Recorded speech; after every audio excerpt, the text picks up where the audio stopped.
ప్రాజెక్టులు నీళ్లు ఈ పదం వెంటనే తెలంగాణ సర్కార్ టెన్షన్ పడుతోందట. అసలే సెంటిమెంట్ తో కూడిన అంశం. నీళ్లు అంటే తెలంగాణ ప్రజలకు ప్రాణం.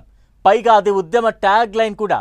అలాంటి నీళ్ల ఇష్యూలో నిర్లక్ష్యం చేస్తే అపోజిషన్ కు అస్త్రంగా మారుతుంది. మొదటికే మోసం వస్తుందని మదన పడుతోందట కాంగ్రెస్ సర్కార్. వాటర్ సెంటిమెంట్ రాజుకుంటే పాత కథే ఎదురవుతుందని చిన్న విషయంలో కూడా ఆచి తూచి అడుగు వేస్తోందట. అసలు వాటర్ సెంటిమెంట్ టెన్షన్ ఎందుకు? ప్రాజెక్టులు నీటి వాటాలపై తెలంగాణ సర్కార్ అలర్ట్. కాంగ్రెస్ ప్రభుత్వానికి వాటర్ సెంటిమెంట్ టెన్షన్. ప్రజల్లోకి నెగటివ్ ఫీడ్బ్యాక్ వెళ్లకుండా జాగ్రత్తలు.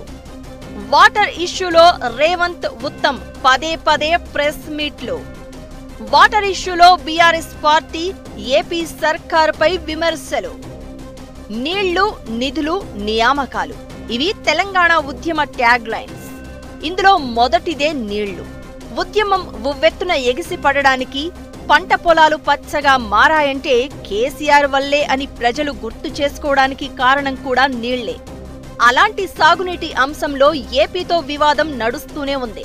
బనకచర్లపై ఏపీ ప్రభుత్వాన్ని కార్నర్ చేస్తూనే ఆ పాపమంతా బీఆర్ఎస్ది, కేసీఆర్దే అని దుమ్మెత్తిపోసే ప్రయత్నం చేస్తున్నారు సీఎం రేవంత్. మంత్రి ఉత్తమ్ కూడా పదే పదే మీడియా ముందు వాలిపోతూ పవర్ పాయింట్ ప్రజెంటేషన్లు అంటూ బీఆర్ఎస్దే తప్పు, తామంతా పర్ఫెక్ట్ గా ఉన్నామని చెప్పుకొస్తున్నారు. అయితే తెలంగాణ ప్రభుత్వం ఇంతలా అలర్ట్ గా ఉండడానికి సెంటిమెంట్ భయమట. సాగునీటి వివాదంలో అలర్ట్ గా ఉండి అప్పర్ హ్యాండ్ సాధించకపోతే నీళ్ల సెంటిమెంట్ లో కొట్టుకుపోతామని టెన్షన్ పడుతున్నారట. కాంగ్రెస్ ప్రభుత్వ పెద్దల అలసత్వంతోనే ఏపీ నీళ్ల దోపిడీ చేస్తోందని మాజీ మంత్రి హరీష్ రావు ప్రెస్ మీట్లు పెట్టి విమర్శలు గుప్పిస్తున్నారు. బనకచర్లకు కేంద్రం అనుమతించినా బీఆర్ఎస్ చేస్తున్న వాదన నిజమని ప్రజలు నమ్మినా తమకు రాజకీయంగా నష్టం తప్పదని భావిస్తున్నారట కాంగ్రెస్ సర్కార్ పెద్దలు. నీళ్ల విషయంలో ఏ చిన్న మిస్టేక్ చేసినా అటు ఏపీ విషయంలో ఇటు అపోజిషన్ బీఆర్ఎస్ విమర్శలపై ఎప్పటికప్పుడు రియాక్ట్ కాకపోయినా పొలిటికల్ గా డ్యామేజ్ జరుగుతుందని అంచనా వేస్తున్నారట సీఎం రేవంత్ రెడ్డి.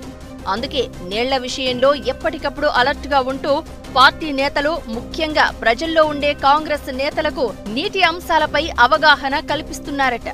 ఒకసారి గోదావరి బనకచర్లపై, మరోసారి కృష్ణా జలాలపై పార్టీ నేతలకు పవర్ పాయింట్ ప్రజెంటేషన్ ద్వారా వివరించారు. పవర్ పాయింట్ ప్రజెంటేషన్ లో తప్పంతా బీఆర్ఎస్దే అని, కాంగ్రెస్ ప్రభుత్వం ఇప్పుడు ఆ మిస్టేక్స్ ను సరి చేస్తుందనే విషయాన్ని పదే పదే చెప్పుకొచ్చారు. రాయలసీమ రతనాల సీమ కావాలంటూ గతంలో కేసీఆర్ చేసిన కామెంట్స్ ను అస్త్రంగా చేసుకుని ప్రతిపక్ష బీఆర్ఎస్ పై సీఎం రేవంత్ రెడ్డి, కాంగ్రెస్ నేతలు ఎదురు దాడి చేస్తున్నారు. నీళ్ల విషయంలో బీఆర్ఎస్ సెంటిమెంట్ ను రాజేస్తే అది తమకు ముప్పని భావిస్తున్నారట హస్తం లీడర్లు. అందుకే వాటర్ వార్లో ఎక్కడా అపోజిషన్ కు ఛాన్స్ ఇవ్వొద్దనే ఆలోచనతో ఎప్పటికప్పుడు కేంద్రానికి లేఖలు రాస్తూ తమపై నింద పడకుండా కేర్ తీసుకుంటున్నారట. ఢిల్లీలో జరిగిన అపెక్స్ కౌన్సిల్ మీటింగ్ పై కూడా ఇదే అంశాన్ని ఫాలో అయ్యారట. కేంద్ర మంత్రి దగ్గర జరిగే 2 రాష్ట్రాల సీఎంల సమావేశం ఎజెండాపై కూడా అభ్యంతరాలు తెలిపింది రేవంత్ సర్కార్. ఏపీ కేవలం సింగిల్ ఎజెండా పెడితే అందుకు తిరస్కరించింది. తాము ప్రస్తావిస్తున్న అంశాలను కూడా ఎజెండాలో పెట్టాలని కోరింది తెలంగాణ ప్రభుత్వం. ఇలా అపోజిషన్ బీఆర్ఎస్ కు ఏమాత్రం అవకాశం ఇవ్వకుండా, సాగునీటి సెంటిమెంట్ రాజుకోకుండా హై అలర్ట్ తో బిహేవ్ చేస్తున్నారట కాంగ్రెస్ పెద్దలు. సీఎం రేవంత్ ప్రభుత్వ పెద్దల వ్యూహం ఫలిస్తుందా లేదా అనేది చూడాలి మరి.